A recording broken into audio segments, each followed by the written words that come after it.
Hi, good morning കൂട്ടുകാരെ. സ്നേഹത്തോടെ നല്ലൊരു ദിവസം നേരുന്നു എല്ലാവർക്കും. Good morning. ഇന്ന് ചെമ്പാപ്പുട്ടാണേ. ചെമ്പാപ്പുട്ട് ഞാൻ കറിയൊന്നും ഉണ്ടാക്കിയില്ല കേട്ടോ കൂട്ടുകാരെ. ഞാൻ മിച്ചറും ചെമ്പാപ്പുട്ടും കൂടെ തിന്നു. 5 ബദാം, 2 ഈന്തപ്പഴം, ഒരു മുട്ട കഴിച്ചോക്കട്ടെ. മിച്ചറും പുട്ടും കൂടെ നല്ല രസമാണ് കൂട്ടുകാരെ. കഴിച്ചു നോക്കട്ടെ. പഴവും കൂടെ ഉണ്ടെങ്കിൽ സൂപ്പറായിരിക്കും കേട്ടാ. എനിക്ക് പഴം കഴിച്ചുകൂടാ. പുട്ടും പഴവും മിച്ചറും കൂടെ തിന്നണം. സൂപ്പറാ. തിന്നോക്കട്ടെ കൂട്ടുകാര്.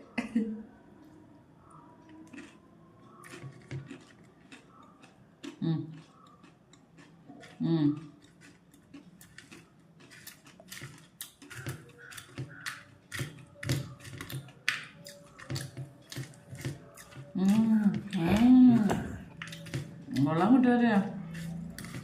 നല്ല ടേസ്റ്റ് ഉണ്ട്. കൊള്ളാം, നല്ല ടേസ്റ്റ് കൂട്ടുകാരെ. എൻ്റെ ഫേസ്ബുക്കിൻ്റെ സീമൊക്കെ പോയെന്ന് പറഞ്ഞ് ഓരോരുത്തർ വീഡിയോ ചെയ്യുന്നവർ പറയുന്നു അന്നും പോയതല്ല, അങ്ങനെ കിടക്കുമെന്നൊക്കെയാണ് പറയുന്നത്. എന്തോ എനിക്കറിയില്ല, എൻ്റെ ഒന്നും കണ്ടുകൂടാ. അതിനകത്ത് വെറും ഡാഷ്ബോർഡൊന്നും അത്ര കിടക്കുന്നത് എന്താണെന്നൊന്നും അറിഞ്ഞുകൂടാ. എനിക്കത് എല്ലാവർക്കൊന്നും കിട്ടാറില്ല കൂട്ടുകാർ. വ്യൂസും വലുതായിട്ടില്ല, ഒരു 400 വ്യൂസൊക്കെ തന്നെ പോകും. അതുകൊണ്ട് ഞാനങ്ങനെ പ്രതീക്ഷിക്കുന്നില്ല. പക്ഷെ വരുമാനം കിട്ടിയാൽ കൊള്ളാം. നമ്മൾ മറ്റുള്ളവരെ ആശ്രയിക്കാതെ. ഇപ്പോൾ ഒരു കൈയും കാലും ഒക്കെ ഒടിഞ്ഞപ്പോഴാണ് അതിൻ്റെതായ ഒരു ബുദ്ധിമുട്ട് മനസ്സിലായത്. നമുക്ക് നമ്മുടെ കയ്യിലുണ്ടെങ്കിൽ നമുക്ക് എപ്പോഴും അപ്പോൾ ഒരു സ്ഥിര വരുമാനം. ഇത് എനിക്കിനി ജോലിക്കൊന്നും പോകാൻ പറ്റില്ല. അപ്പം വീട്ടിൽ ഇരുന്നൊരു വരുമാനം എന്നെ വിചാരിച്ചുള്ള എന്നെ കൊണ്ട് കഴിയുന്ന കാര്യമാണ് ഞാൻ ചെയ്യുന്നത്. എനിക്ക് വലുതായിട്ടൊന്നും നിങ്ങൾ വ്ളോഗർമാർ ചെയ്യും പോലൊന്നും ചെയ്യാൻ പറ്റില്ല. വയസ്സ്, പിന്നെ കാലും കൈയും ഒടിഞ്ഞ് ബാത്റൂമിൽ ഇനി ഒട്ടും പറ്റില്ല. എല്ലാം പരിമിതികളുടെ അടുത്ത് നിന്ന് ചെയ്യാൻ പറ്റും. അതുകൊണ്ട് നിങ്ങളെന്നെ സപ്പോർട്ട് ചെയ്താലും ചെയ്തില്ലെങ്കിലും ഞാനിത് ചെയ്യും. യൂട്യൂബറായിട്ട് വീട്ടിലിരുന്ന് ചെയ്യും.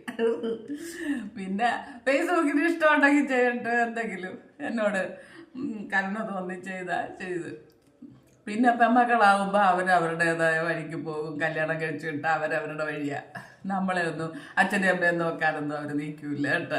നമുക്ക് സ്വന്തമായിട്ട്. എൻ്റെ ഭർത്താവ് ജോലിക്ക് കൊടുക്കും കേട്ടോ.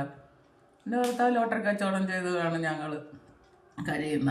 വലിയ ആർഭാടമായിട്ടല്ല, ഞങ്ങൾ സാധാരണക്കാരെ പോലെ സാധാരണ ജീവിതം. അന്നന്ന് വിറ്റ് കിട്ടുന്ന പൈസയ്ക്ക് അന്നന്ന് ഇനി സമ്പാദ്യമൊന്നും വേണ്ടല്ല ഞങ്ങൾക്ക് 2 ആൾക്ക് കഴിച്ചാൽ മതി. ഓക്കെ, എല്ലാവരും ബോറടിപ്പിക്കുന്നില്ല രാവിലെ. Okay, bye. സ്നേഹത്തോടെ.